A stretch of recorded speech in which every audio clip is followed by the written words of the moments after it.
Let's take you back to our main story here this morning, 11 minutes past. For months, thousands of people, many ill or vulnerable, have been trapped in the Syrian city of Homs because of a siege by the government. But a breakthrough in talks between ministers and the opposition in Geneva means some could finally be able to escape. Yes, they've agreed to allow women and children to leave the area, which has seen some of the civil war's fiercest fighting.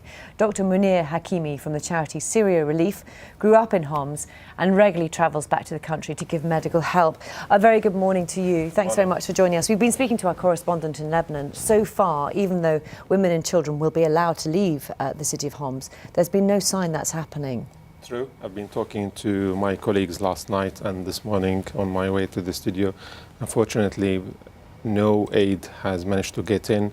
Right. And the children and women are ready. I believe they got the news with a great pleasure and big relief, as they have been under siege for 600 days without any food and baby milk, and they are awaiting that moment to get the cross point and go to the other side of the city. What have people been living on there? That part of the city used to be like an old market, and they used to sell wheat, flour and lentil, and that's what they've been living on. So, if they can get out, will they want to do that? I mean, they have to leave their husbands, presumably sons, brothers behind. It's a sad moment to separate families apart, and the best news would be if all civilians get through and break the siege and let everyone out. But as we say, step by step, if the women and children can get out first, and because they have been under siege for 600 days, they are desperate for medicine. The children are malnutrition. Women, they haven't had their care. So let's get those first and see what happens next. The one difficulty being, though, that once women and children are allowed to leave, all bets are off in terms of the scale of the violence. There may be no restraint at all then after that.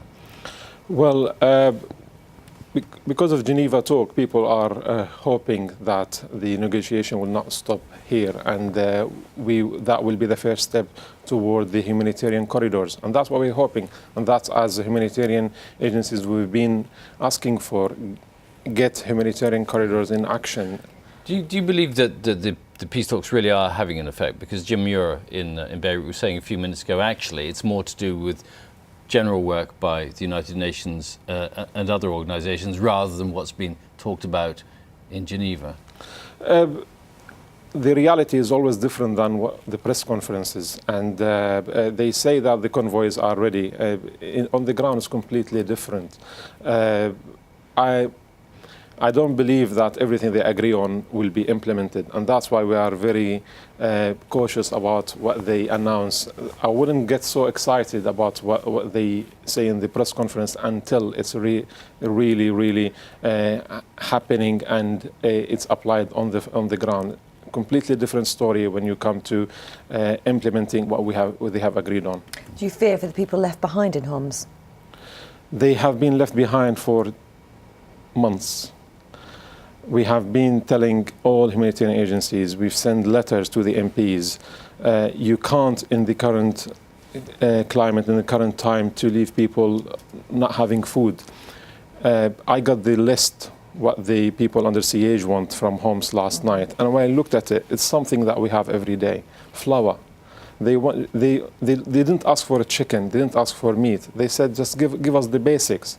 They wanted baby milk that any baby in the world is entitled for. And that's what they need. And people has been let down. The Syrian people has been really let down by the rest of the world, by the politicians, by everyone. Thank you. Thanks for Dr. your time. Hakimi, thanks very much.